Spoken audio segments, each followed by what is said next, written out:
without those satellites, we're going to be in a lot of trouble. Indeed, while we take them for granted, unseen satellites hundreds of miles up in space in Earth orbit do everything from providing crucial communications and internet access to linking our financial transactions and helping to guide us from our phone or car's navigation system, and even defend us from potential enemies. But now they're all potential orbiting sitting ducks because as we have launched so much stuff up there since the 1960s, there's a greater chance of a collision with space debris circling Earth, famously represented in this graphic. We currently track about 30,000 objects that are softball size and bigger. And it's not so much the size of the objects, it's the speed that they're going at. They're going at a minimum velocity of 17,000 miles per hour. You can imagine what a small little piece of debris like the size of a marble can do to a satellite.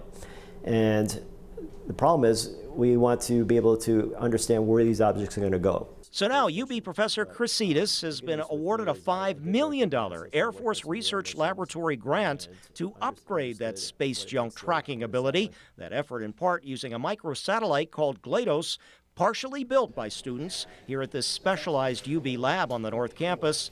There are other national defense implications with projects under something called Space Domain Awareness. There is an attack on our satellites every day, actually, and we need to defend against that. And to do that, we have to understand what other adversaries are doing with their satellites in respect to our satellites. And for the future, even beyond Earth orbit, towards the moon, where our tracking ability is limited. What can we do to see objects in that cone of shame, get ahead of our adversaries? So the goal for this UB aerospace engineering professor, who has worked directly with NASA building satellites. And once we get better predictions, we can do better calculations of the probability of collisions with other objects. And to help satellites develop their own life-saving systems, like changing their orbits to dodge incoming space debris. And hopefully move away quick enough before some damage is done.